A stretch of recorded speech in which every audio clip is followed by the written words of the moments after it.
जय हिंद दोस्तों, आप सभी हमारे यूट्यूब चैनल पे स्वागत है। दोस्तों, जैसा आपको पता है यार कि मैं हर दिन आपके लिए नई नई वीडियोस लाता रहता हूं, तो आज मैं आ चुका हूं एक नई वीडियो के साथ। और आज की हमारी वीडियो का टाइटल है unheard story of Shri Ratan Tata. तो दोस्तों, मैं वीडियो को स्टार्ट करूंगा और उससे पहले आपसे कहना चाहूंगा, अगर चैनल पे नए हो तो फटाफट चैनल को सब्सक्राइब कर लो, ताकि आपको आगे ही ऐसी मजेदार और लेटेस्ट वीडियोस मिलती रहें। तो दोस्तों, मैं आपका ज़्यादा समय नहीं लूंगा, आइए वीडियो को शुरू करते हैं। माता पिता का तलाक 10 साल की उम्र में हो गया। मां ने दूसरी शादी कर ली। जिंदगी भर सौतेले भाई के साथ रहे।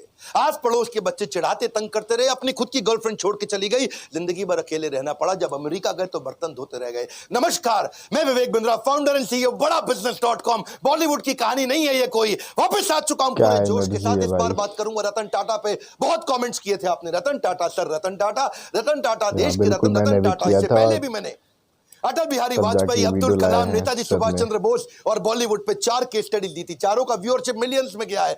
खड़ा हो चुका हूं, अब कोई वीडियो बैठ के नहीं बना रहा हूं, पूरे जोश के साथ आ चुका हूं। अगर आप थोड़े नीचे कमेंट बॉक्स में बताओ, Steve Jobs, Mark Zuckerberg, Mukesh Ambani, Sardar Patel, नहीं देखा 5 लाख लाइक तो मैं वीडियो का लिंक डिस्क्रिप्शन दे दूंगा और जाके देख लीजिएगा। क्यों कहते थे मजबूरी का नाम महात्मा गांधी। अब वीडियो मिस मत करिएगा। नई नई लर्निंग दे रहा हूं आपको। सही कार्य करने के लिए समय हमेशा ही सही होता है। कौन थे Ratan Tata? Industrialist, investor, philanthropist, कोई ट्रेंड पायलट, पद्मश्री, पद्म विभूषण कौन थे? लंदन में इनको सर का टाइटल दिया, ऑनररी नाइट बोलते हैं उसको। यूके में टाइटल दिया गया इनको सर, इसीलिए मैं भी पूरे वीडियो में बोलूंगा सर रतन टाटा। इनकी चेयरमैनशिप में इनका रेवेन्यू टाटा ग्रुप का 40 गुना बढ़ा। 22 साल में 40 गुना रेवेन्यू बढ़ा। प्रॉफिट इन्होंने 50 गुना बढ़ाया। ग्रेटनेस रतन टाटा की ये थी कि ये हर डीप इंसल्ट को स्टीप रिजल्ट में कन्वर्ट करते थे। आप इनकी बेइज्जती करो, इनको डीप इंसल्ट दो, ये स्टीप रिजल्ट क्रिएट कर देंगे। जितना इनको करोगे उतना ग्रो कर जाते हैं। 90% स्टार्टअप 5 साल में फेल हो जाते हैं इंडिया में। 90% स्टार्टअप 90% 5 साल में फेल हो जाते हैं। केवल बचे हुए 5% स्टार्टअप है जो अगले 10 साल तक चल पाते हैं। और 0.01% कंपनियां जो 100 साल तक चलती हैं। टाटा ग्रुप ऐसी कंपनी है जो 150 से ज्यादा साल से चल रही है। आज टाटा ग्रुप इतना बड़ा हो गया कि इनकी 100 से ज्यादा कंपनियां 100 से ज्यादा देशों में चल रही हैं। हाईएस्ट मार्केट कैपिटलाइजेशन है आज पूरे देश के अंदर इनका। टीसीएस अकेली इतनी बड़ी है कि पूरा पाकिस्तान स्टॉक एक्सचेंज एक तरफ और टीसीएस का मार्केट कैप एक तरफ। दोबारा सुन लो, पूरा उसका पाकिस्तान स्टॉक एक्सचेंज एक तरफ, उनका टोटल मार्केट कैप पूरे देश की सारी कंपनियों का, और हमारी टीसीएस एक तरफ। ये रतन टाटा 4% अकेले ये पावर है रतन टाटा की, ये पावर है। 50,000 करोड़ के लगभग का टैक्स कंट्रीब्यूट करते हैं एक साल का। पूरा आसाम, हिमाचल प्रदेश, उड़ीसा, गोवा मिला के इतना टैक्स कलेक्ट नहीं करता जितना टाटा ग्रुप अकेला देश को टैक्स देता है। आज हम सबके पास सुविधाओं में टाटा ग्रुप का बहुत बड़ा रोल है। 28 दिसंबर 1937 को पारसी श्री रतन टाटा, सर रतन टाटा आज 83 साल के हो चुके हैं। कॉर्नेल यूनिवर्सिटी यूएस में हार्वर्ड में पढ़े। पिता नवल टाटा, मां सुनी टाटा। आपस में उनका डिवोर्स हो गया तो ये दादी नावजी भाई टाटा के साथ रहे। 1962 में अमेरिका से जब लौट के आए इंडिया में तो उनकी पहली नौकरी टाटा स्टील में लगी जमशेदपुर के अंदर।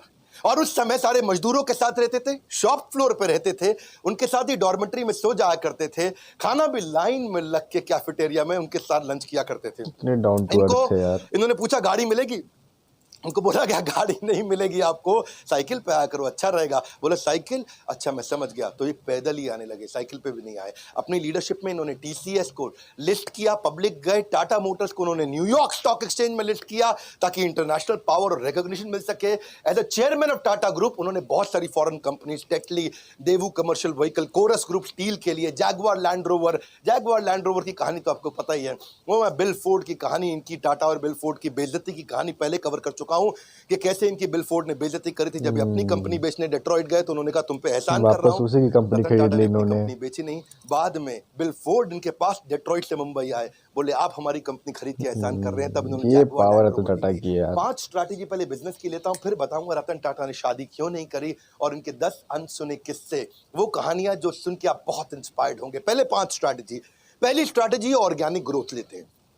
ऑर्गेनिक मतलब जो अपने आप मिल सके, नई मार्केट, नई टेक्नोलॉजी, नया कस्टमर, नई मार्केट, नई टेक्नोलॉजी, नया कस्टमर। ढूंढते रहो कौन सी नई मार्केट, कौन सी नई टेक्नोलॉजी, कौन सा नया कस्टमर। दूसरी इनऑर्गेनिक ग्रोथ, जो अपने आप होएगी ठीक है, अब इनऑर्गेनिक ग्रोथ लेंगे, टेक ओवर करेंगे, एक्विजिशन करेंगे, दूसरी कंपनियां खरीदेंगे, छोटी कंपनियां खरीदेंगे, खुद को बड़ा करेंगे, जॉइंट वेंचर करेंगे, पार्टनरशिप्स करेंगे, स्ट्रैटेजिक अलायंस करेंगे। तीसरी स्ट्रैटेजी, जो धंधा अच्छा नहीं है उसमें से एग्जिट कर लो। Cosmetic, paint, oil, soap, pharma, cement, ये 6 कंपनियां इनकी चली नहीं, उनसे एग्जिट कर गए, बाहर निकल जाओ। कोई अटैचमेंट नहीं, धंधे को धंधे की तरह चलाना है। चौथी स्ट्रैटेजी, एंटर करो उसमें जो चलेगा। रिटेल, टेलीकॉम, बायोटेक्नोलॉजी और टेक्नोलॉजी इनका बहुत अच्छा चलता रहा, उसमें एंटर करके उसको बड़ा करते गए। और इनकी फाइनली पांचवी स्ट्रैटेजी क्या थी कि कोर बिजनेस को पकड़ के रखो। स्टील, मोटर, केमिकल और पावर, ये इनके कोर बिजनेस थे। अब लेते हैं 10 वो कहानियां। 10 में से पहली कहानी बहुत लोगों के मन में है, रतन टाटा जी ने बिल्कुल, शादी मुझे करी भी जानना है क्यों नहीं की शादी यार। एक अब बार आया तक था इतना मौका, बड़ा वो शादी के बिजनेस। बहुत नजदीक पहुंच गए थे। लॉस एंजलिस में उनको वहां एक अमेरिकन देवी से बहुत प्रेम हो गया था। वो देवी जी को भी रतन टाटा से बहुत प्रेम हो गया था और वो अमेरिकन देवी के साथ इतना प्रेम हो गया कि इन्होंने डिसाइड कर लिया अब शादी करें। इतने में टाटा जी को फोन आया इंडिया से, अरे बेटा रतन मैं बीमार हूं। उनकी दादी का फोन आया, इंडिया मुझसे मिलने आ जाओ, मेरा आखिरी समय। रतन टाटा को जाना पड़ा क्योंकि उन्होंने सारी जिंदगी दादी के साथ ही तो बताई थी। तो उन्होंने देवी जी को बोला कि चलो चलते हैं अब इंडिया में शादी करेंगे हम लोग और दादी से भी आपको मिलवाऊंगा। तो वहां बेटी को रुकना पड़ गया क्योंकि उसके माता पिता ने बोला इंडिया में इंडो चाइना का वॉर चल रहा है, 1962 का समय। इंडो चाइना वॉर चल रहा था, उन्होंने कहा अभी इंडिया जाना ठीक नहीं है। ये इंडिया गए, सोचा अब वो देवी जी आने वाली हैं। उधर उसके माता पिता ने उसकी शादी किसी और से करा दी। रतन टाटा को सुन के बहुत धक्का लगा क्योंकि वो वचन दे चुके थे। रतन टाटा ने अपने कई इंटरव्यूज में ये बात बोली कि जो मैं बोलता हूं उसे पूरा करता हूं, मेरे मुंह से ऐसे शब्द नहीं बोलता मैं। I tend to not say things loosely. I try to live up to whatever I've said, the commitments I've made. क्योंकि इन्होंने उस लड़की को वचन दिया था कि मैं शादी तुमसे करूंगा, अब उसने किसी और से कर ली तो रतन टाटा ने जिंदगी भर दोबारा शादी नहीं करी, अकेले रहे। ये रीजन था जिस वजह से उन्होंने शादी नहीं की। Easy to be loyal to someone who is not मतलब लॉयल टू यार यू। ये तो वो लड़की बहुत इनको बड़ी लॉयल बात नहीं थी रतन टाटा है को, कि तो भी किसी को वादा बावजूद कर उसके कि कोई दिया, अपनी लॉयल्टी ना उसके दिखाए पीछे तब ही भी नहीं जिंदगी हटे। भर लॉयल रहे। आज तक उसकी याद में उन्होंने दोबारा शादी नहीं क्या बात करी। है। लॉयल्टी जो है ना वो ग्रे नहीं होती है, या तो ब्लैक है या व्हाइट है। लॉयल्टी बीच में नहीं होती, या ब्लैक है या व्हाइट है। जिंदगी भर रतन टाटा ने शादी नहीं करी। लेकिन अब मैं आपको बात करता हूं दूसरी कहानी का किस्सा। एक बार ये नासिक की तरफ जा रहे थे मुंबई से, कई सीनियर ऑफिशियल्स थे, गाड़ी में जा रहे थे और रास्ते में इनकी गाड़ी का टायर पंचर हो गया। और टायर पंचर हो गया तो सब अपना गाड़ी से उतरे, अपना कैजुअल थे वहां पे, इधर उधर घूम रहे थे। कोई अपना चाय पी रहा था टपरी पे, कोई अपना सुट्टा मार रहा था। तो सब तरह कैजुअल हो गए, इधर उधर घूम रहे थे। और तभी देखा कहीं रतन टाटा नहीं दिख रहे, रतन टाटा नहीं दिख रहे। अरे भाई कहाँ गए रतन टाटा, कहाँ गए रतन टाटा? चाय पी रहे हैं, अरे कहीं कहीं वॉशरूम गए हैं। तो रतन टाटा अचानक लोगों ने देखा कि अपनी स्लीव्स ऊपर करके और अपने टाई को कंधे पे ऐसा पीछे टांग करके, उसके बाद जो है जैक और पाने को हाथ में पकड़ के दूसरे टायर का प्रेशर चेक कर रहे, उसके साथ पंचर लगवा रहे। तो लोगों ने आके पूछा भाई आप रतन टाटा हैं, आप काहे पंचर बिल्कुल लगा भाई, रहे आप भैया? क्यों कर रहे वो हैं? उसका काम है पंचर लगाने का। तो बोले देखो अगर इसको 15 मिनट लगते हैं पंचर लगाने में, मेरी मदद से 7.5 मिनट में कर लेगा, तो जहां मीटिंग में पहुंचना वहां 7.5 मिनट ज्यादा मिल जाएगा मुझको। अगर मैं टाइम लूज कर जाऊंगा, loss of time is loss of money. प्रश्न ये उठता है कि आपने कब अपने से नीचे के स्तर पे जाकर के जिंदगी में कोई काम किया है? आखिरी बार कब किया था आपने? कब आपने अपने स्तर से नीचे उतर करके दूसरों की मदद करी थी? रतन टाटा जिंदगी भर सिखाते रहे leadership is not position, it is action. ये पोजिशनल पावर नहीं, पर्सनल पावर है। मुंबई का 26/11 का ताज अटैक, और वो अटैक जिसमें वो जानते हैं, सारी दुनिया जानती है कि उन्होंने सबकी मदद करी। जो जो आदमी का वहां नुकसान हुआ, इनके जितने एम्प्लॉय थे पर्सनली उनके घर तक गए, ये तो आप जानते हैं। 50, 60, 70, 80 लाख रुपए तक वो उनको अटैक कॉम्पनसेशन दिया। शायद Depending कभी on ना हम different बोल situation. पाए क्योंकि उनको वो पैसा बहुत दिया। बुरा इतना दिन ही था नहीं, हमारे लिए। सबको जिंदगी भर के लिए एक मेडिकल काउंसलर भी दिया। किसी को साइकोलॉजिकल डिप्रेशन हुआ, कोई टेंशन हुआ, क्योंकि इतनी गोलियां बमबारी हुई थी वहां, जिंदगी भर के लिए उनको डॉक्टर भी दिया। जिसका देहांत हुआ उसको पहले 50, 60, 70, 80 लाख रुपए तो दिया, पर साथ में इतनी उसकी बड़ी बची हुई रकम। जितनी नौकरी थी, उसकी पूरी जिंदगी की आखिरी जो सैलरी थी वही तनख्वाह उसको जिंदगी भर दी। उसके बाद उसके घर में, परिवार में बच्चों की एजुकेशन की, मैरिज की, मेडिकल की, सबकी रिस्पॉन्सिबिलिटी ली। ऐसे थे रतन टाटा, जिंदगी भर की रिस्पॉन्सिबिलिटी ली। और किया अगर यार। तुमने कोई कर्जा लिया तो वो कर्जा भी माफ किया। इतना ही नहीं कि जो लड़का पहला महीना हुआ है आके, पहला दूसरा दिन हुआ है, ऐसा भी एक लड़का था। ऐसे भी कुछ लड़के थे जिनको बिल्कुल अभी होटल में ज्वाइन ही किया था, ट्रेनी थे, उनको भी ऐसे ही पूरा कॉम्पनसेट किया। ये सब तो सब समझते हैं, पर जो बात जिसने मुझे हैरान कर दिया, जिसके कारण मैं भी अपनी कंपनी में स्टैंडर्ड को चेंज कर रहा हूँ, वो ये है कि उन्होंने अपने होटल वालों की तो मदद करी, बाहर आसपास बाजार में जो पुलिस वालों को गोली लगी उनको भी उन्होंने कॉम्पनसेट किया। वहाँ पेडेस्ट्रियन जो राही चल बहुत रहे थे, बड़ी वहाँ पे बात है यार, राहगीर थे, मतलब चाय जिनसे कोई वाला था, मतलब भेलपूरी नहीं है वाला था, उनका भी गुब्बारे जाके वाला, सपोर्ट पाव भाजी करना। वाला, पान की दुकान, टपरी, सल्यूट जिनको रतन टाटा टाटा ग्रुप सर से को यार। कोई मतलब नहीं, उनको भी इन्होंने मॉनिटरी भी पैसे से भी मदद करी और साथ में टाटा ग्रुप में नौकरी भी दिलाई, और ये सब कुछ उन्होंने केवल 20 दिन में कर लिया। दूसरी तरफ एक लड़की थी देविका, सीएसटी मात्र 20 स्टेशन पे, दिन में, ये बहुत बड़ी उसने बात अजमल है। कसाब को रिकॉग्नाइज किया था। छोटी लड़की थी, 10 11 12 साल की, और उसको उसके पिता और उसके भाई जेंट्स वॉशरूम गए थे, वो छोटी बच्ची को बाहर 2 मिनट छोड़ करके, और उसको सामने से आके गोली मारी। उसी ने अजमल कसाब को आकर के बाद में कोर्ट में पहचाना था। आज रतन टाटा ने तो 20 दिन के अंदर कॉम्पेंसेशन कर दिया सब कुछ। 20 दिन में फटाफट कमेटी बना के सबको मुआवजा दिया, सबकी मदद करी, सबके साथ खड़े हो गए। और तब 2008 से 2020 हो गया, एक 20 दिन, एक 2020, 20 डेज 2020। आज 2020 तक उस लड़की को कोई कॉम्पेंसेशन नहीं मिला। इनफैक्ट मछुआरे थे कहीं, मैं अभी इकोनॉमिक टाइम्स में खबर पढ़ रहा था, वो मछुआरों को आज 12 साल के बाद कॉम्पेंसेशन मिला। मतलब इतना लंबा सरकार को समय। जितना समय लगता है, टाटा को कभी समय नहीं लगता। करुणा के लिए कारण की जरूरत नहीं पड़ती। यदि आप दूसरों को प्रसन्न देखना चाहते हैं तो करुणा का भाव रखिए, बिल्कुल। और अगर खुद को प्रसन्न देखना चाहते हैं तो भी वही करना है, तो भी करुणा का भाव रखना है। देखिए, ये ऐसे व्यक्ति थे जो वैल्यू को वैल्यू किया करते थे, वैल्यूज को ही used to value the values. चौथी कहानी, हार्वर्ड के अंदर अब सब लोग सोचने लगे कि भाई हम क्राइसिस मैनेजमेंट सिखाते हैं, 26/11 में सबसे बड़ा क्राइसिस था, और तब वहां के प्रोफेसर ने सोचा कि भाई हम केस स्टडी सिखाते हैं क्राइसिस मैनेजमेंट की।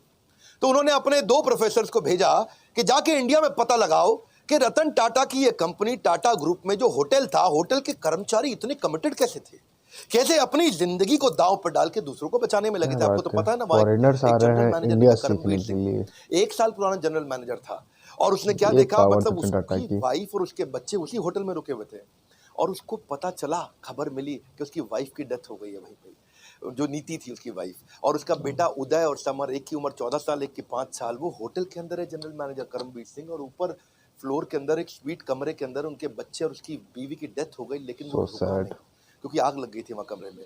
वो रुका नहीं, वो सुनने के बावजूद वो दूसरे गेस्ट को बचाने में लगा रहा। इतना ही नहीं, उनके अलावा यंग ट्रेनी थे बहुत सारे, वो भी गेस्ट को बचाने में लगे रहे, वो भी खुद वहीं रुक रहे, उनको गेस्ट को भेजते रहे होटल के अंदर। टेलीफोन ऑपरेटर फोन करके बता रहा है कि अब निकलो, अब रुको, अब निकलो, अब रुको। रिसेप्शनिस्ट जो स्टाफ थी वहां पे, वो भी ह्यूमन शील्ड बना बना करके गेस्ट को निकालने में लगे हैं। सब लोग हैरान थे। हार्वर्ड बोला कि यार एम्प्लॉइज में ऐसा है क्या, इनके ये क्या भरते हैं, कौन सा इंजेक्शन लगाते हैं कि इनके एम्प्लॉय कोई आर्मी के अफसर थोड़ी है कि अपनी जिंदगी दांव पर लगा दी। भाई सबसे पहले तो ज्यादा आदमी अपने को बॉन्डिंग बचाता होना है, कि मतलब खुद अपनी जान निकलता है, खतरे लेकिन में इनके सारे एम्प्लॉय डाल के ताज वहाँ के मालदीव्स का भी सुना कस्टमर ताज, को बचाना। वहां पे भी सुनामी आया था 2004 में, उधर भी इन्होंने यही किया था। तो वो सोचे कि भाई ताज होटल के एम्प्लॉय ऐसे हैं कैसे। तो देश पांडे और रैना, ये 2 आदमी हार्वर्ड से आए रिसर्च करने इंडिया में। तो पहले सोचा भाई सिंपल सी बात है, आप लोग भी सोच रहे होंगे कि इनकी ट्रेनिंग बड़ी अच्छी होती होगी, इनका ह्यूमन रिसोर्स अच्छा होगा, इनके बिल्कुल। मैनुअल अच्छे होंगे। लेकिन वो बोले नहीं, ट्रेनिंग तो तब देना जब एम्प्लॉय 2 4 5 10 साल पुराना हो जाए। यहाँ तो एम्प्लॉय नया था, जिसको आए 15 दिन हुए वो भी जान दे रहा है अपनी।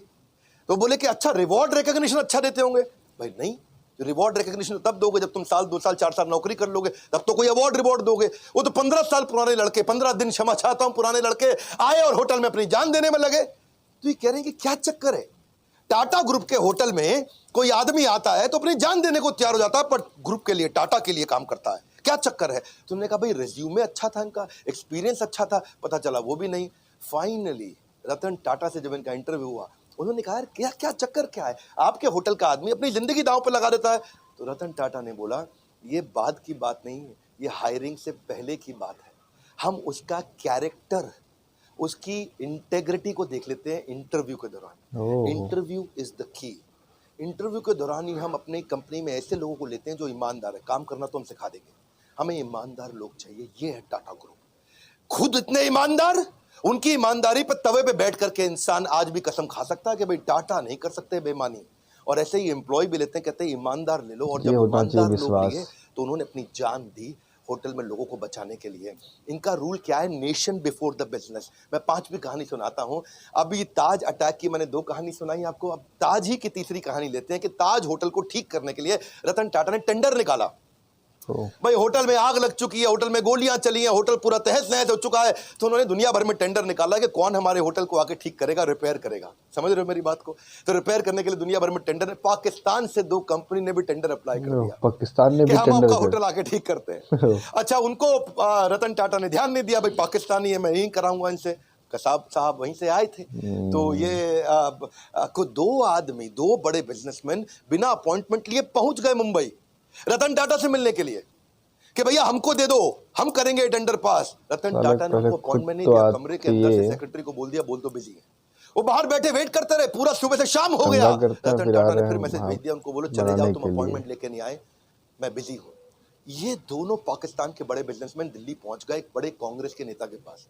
उस समय कांग्रेस का वो कैबिनेट में मिनिस्टर था, और उनके पास जाकर के बोलते हैं कि आप मेरी रतन टाटा से अपॉइंटमेंट फिक्स करा दो, हम उनका होटल ठीक कर देंगे, भैया हमारा तो काम ही यही है। तो कांग्रेस के मिनिस्टर ने रतन टाटा को फोन किया, हेलो मैं मंत्री बोल रहा हूं, मैं नाम नहीं लूंगा उनका। रतन टाटा बोले बताइए। बोले ये दो आदमी आए हैं बिजनेसमैन पाकिस्तान से, ये आपका होटल ठीक कर सकते हैं, इनको टेंडर दे दो, आप इनको मीटिंग तो दे दो, कम से कम इतना तो करो। तो रतन टाटा ने उनको क्या जवाब दिया, आप हैरान हो जाएंगे। बोले तुम बेशर्म हो सकते हो, मैं बेशर्म नहीं हूं, क्या पाकिस्तानियों को बात है। धंधा नहीं दूंगा।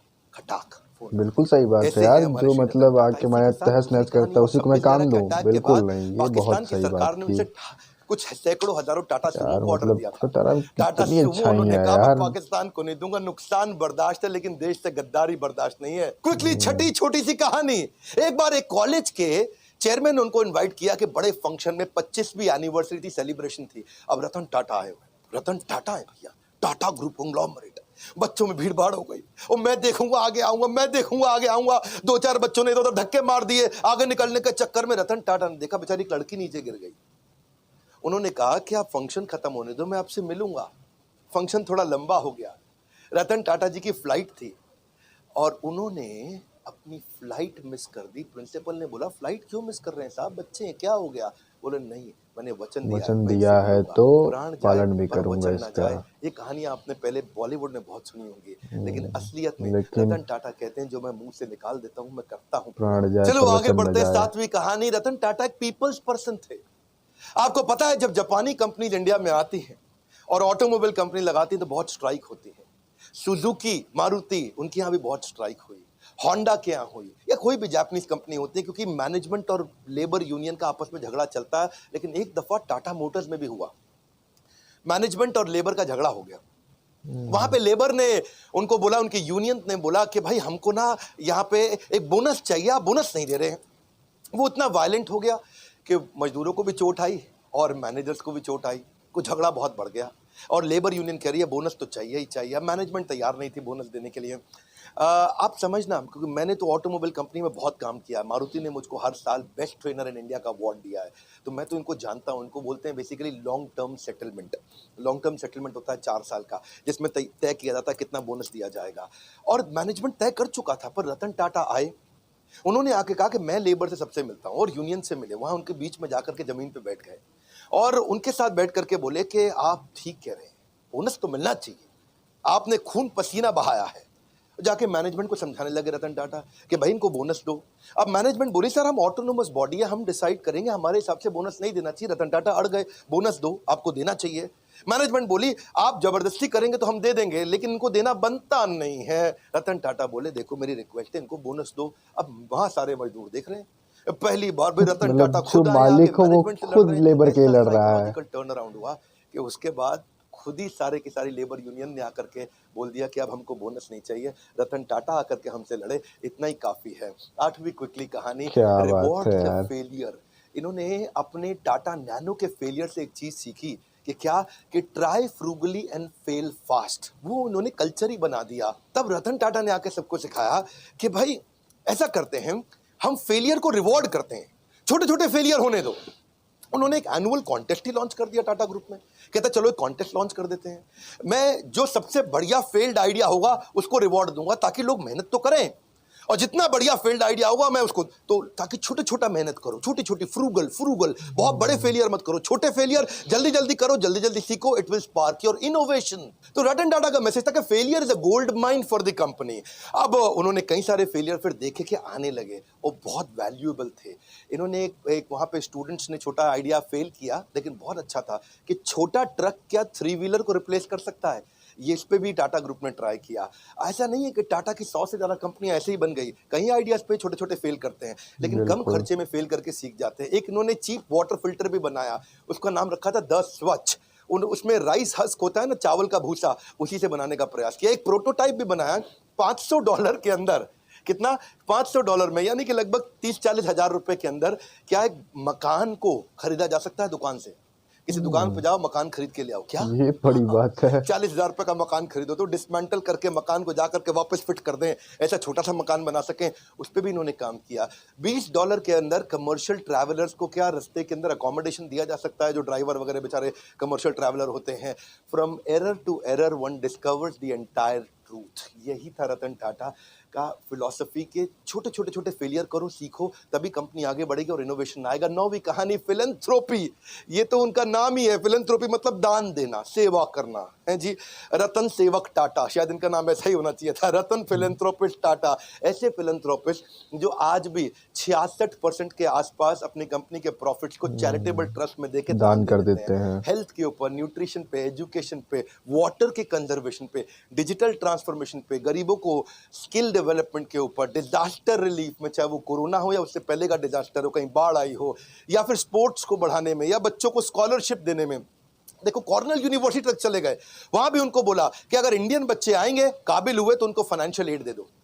वहां जाके कॉर्नेल यूनिवर्सिटी को पैसा दिया है, वहां से खुद पढ़ाई किया था।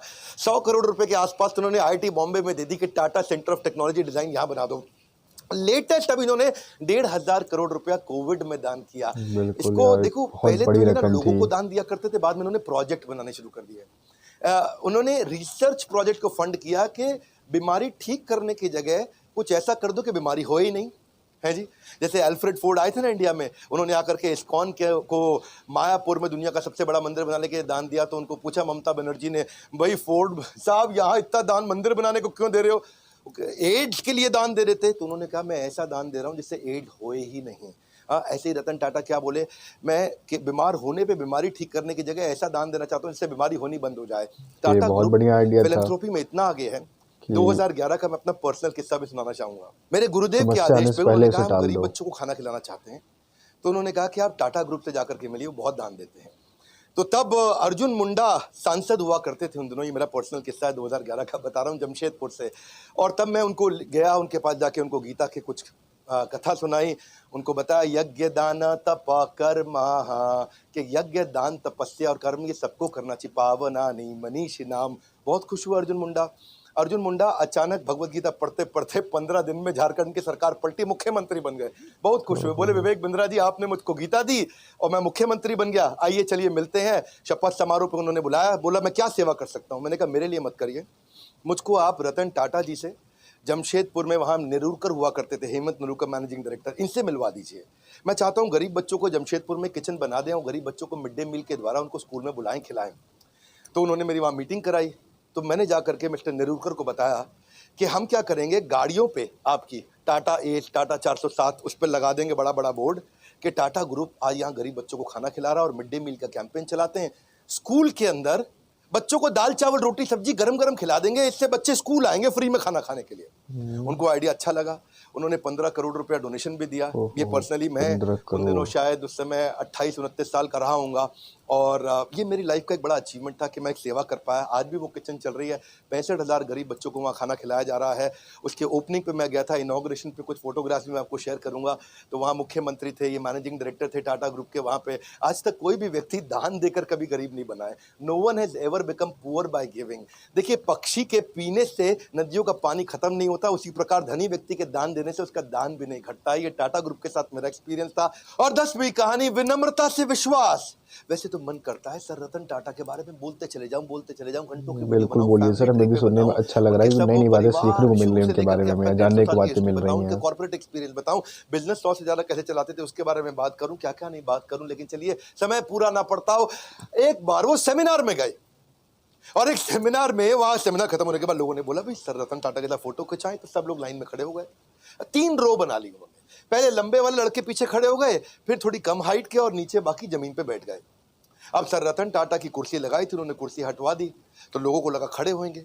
अब रतन टाटा जी खड़े हुए तो उनकी हाइट लंबी है तो पीछे वाले छुप जाएं, पीछे जाके खड़े हुए तो रतन टाटा खुद छुप जाएं, तो वो आके खुद ही जमीन पे बैठ गए। 2 मिनट तक सन्नाटा हो गया, नीचे बैठे रतन टाटा बोला जल्दी फोटो खींच लो, ज्यादा देर नीचे नहीं बैठ सकता मैं। सर रतन टाटा है वो, विनम्रता की मूर्ति, विनम्रता से विश्वास तक। जब श्री नारायण मूर्ति अरे जो डाउन कि टू इन्फोसिस अर्थ है के यार, वो फाउंडर उनके हैं, क्या जब ही उनको बोला जाए बोला उनके गया लिए कि यार। आप लाइफ टाइम अचीवमेंट अवार्ड दीजिए रतन टाटा को, और वो जब लाइफ टाइम अचीवमेंट अवार्ड देने गए तो अवार्ड देते ही उन्होंने पहले उनके चरण स्पर्श किए, उनके पांव छुए। ये हमारे देश की सभ्यता है, और सभ्यता से ज्यादा ये स्वयं सर रतन टाटा हैं कि कॉम्पिटिटर भी आके पांव छूता है।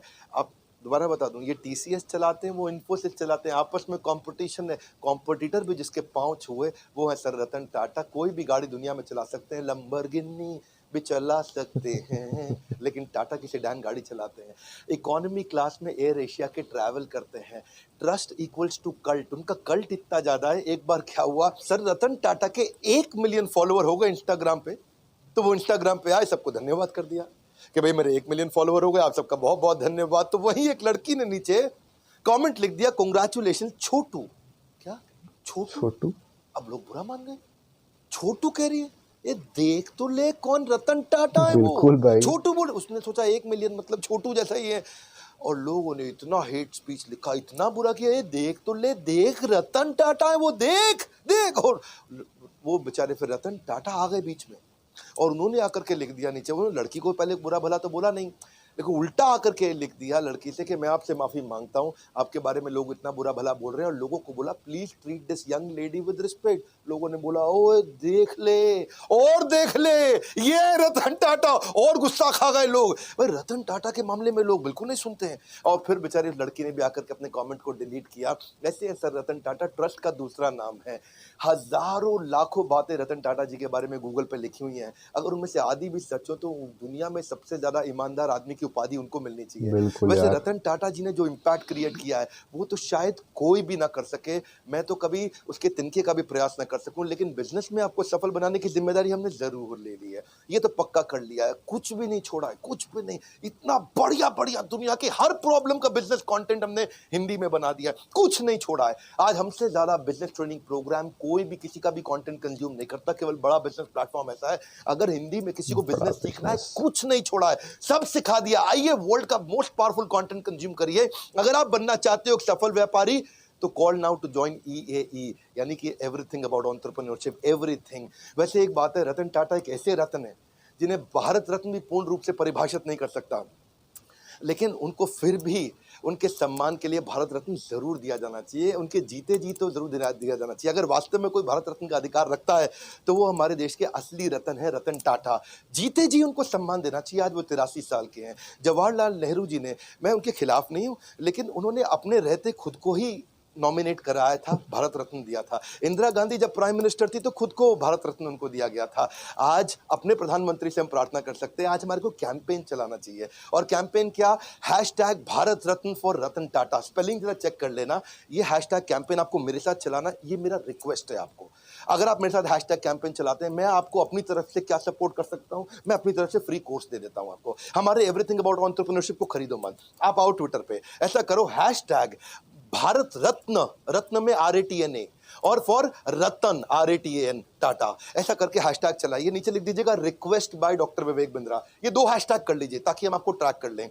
अगर आपका थोड़ा सा भी रीट्वीट, लाइक और कमेंट अच्छा हुआ, इसका स्क्रीनशॉट मुझे व्हाट्सएप कर दीजिए। ये मेरा नंबर है 9810544443। बस अगर आपका 100 से ज्यादा का एंगेजमेंट आ गया, 100 से ज्यादा रीट्वीट आ गए, लाइक आ गए, कमेंट आ गए, अपना स्क्रीनशॉट मुझको फटाफट से भेज दीजिए। आप हमारे व्हाट्सएप पे, व्हाट्सएप नंबर भी चलता है 9810544443, यहाँ भेजिए। मैं आपको everything about entrepreneurship 36,000 plus GST का कोर्स अपनी तरफ से फ्री दूंगा। ये मेरी रिक्वेस्ट मानिए। आइए मिल करके इस कैंपेन को आज इतने रीट्वीट दे दे, इतने रीट्वीट दे दे। आप आकर के मेरे ट्विटर अकाउंट को फॉलो कर सकते हो, नीचे मैं लिंक दे देता हूं आपको, और साथ में मिलकर के बस इस हैशटैग को हमें ट्रेंडिंग पे लेकर के आना है। अगर रतन टाटा जी को मिल जाता है ना भारत रत्न, तो ऐसा लगता है जैसे मजा आ 140 जाएगा करोड़ यार। भारतवासियों को मिल गया है। आज तक बिजनेसमैन लोगों को नहीं मिलता, लेकिन इनको मिलना चाहिए, इनके जीवन में मिलना चाहिए। यही एक ऐसे रत्न है। मैं आपको रिक्वेस्ट करूंगा इस वीडियो को खूब शेयर करिएगा, ट्वीट करके स्क्रीनशॉट मुझको भेजिए। मैं अपनी तरफ से क्या कर सकता हूं, आपको कोर्स फ्री में दे सकता हूं अगर आप मेरा सहयोग करें। रतन टाटा जी को भारत रत्न मिलना चाहिए। नीचे कमेंट बॉक्स में अपनी फीलिंग बताइए, आपको उनकी कौन सी लर्निंग अच्छी लगी, फीलिंग बताइए। अगला वीडियो किसका देखना चाहते हैं वो बताइए। देश के हर बच्चे को, हर व्यापारी को भेजिए इनके वीडियोस के। बिना भ्रष्टाचार के, बिना किसी को घूसखोरी के भी आप बिजनेस को बड़ा कर सकते हैं, जैसे रतन टाटा जी ने खुद करके दिखाया। इस वीडियो को जरूर शेयर करिएगा, लाइक किया अगर आपने तो बहुत उत्साह बढ़ता है। बहुत मुश्किल होता है ऐसे वीडियो बनाना। हमारे साथ जुड़े रहने के लिए, मेरी इस मुहिम में आकर के #भारत रत्न फॉर रतन टाटा को ज्वाइन करने के लिए आप सबका हृदय की गहराइयों के साथ प्रेम पूर्वक मुस्कुराहट से बहुत बहुत धन्यवाद। भारत रत्न फॉर रतन टाटा। दोस्तों, क्या आपको लगता है कि श्री रतन टाटा जी को भारत रत्न देना चाहिए? यार मुझे तो लगता है कि बिल्कुल देना चाहिए, क्योंकि यार उन्होंने जो हमारे देश के लिए किया है ना यार, वो बहुत बड़ी बात है। मतलब कोरोना में 15,000 करोड़ रुपीस दी, उसके बाद पता नहीं कितनी कंपनियों को उन्होंने गिरने से बचाया। वो यार अपनी इनकम का 66% यार मतलब दान दे देते हैं पढ़ाई के लिए, हेल्थ के लिए, नई नई चीज़ों के लिए। पता नहीं कहाँ कहाँ यार वो दान करते रहते हैं।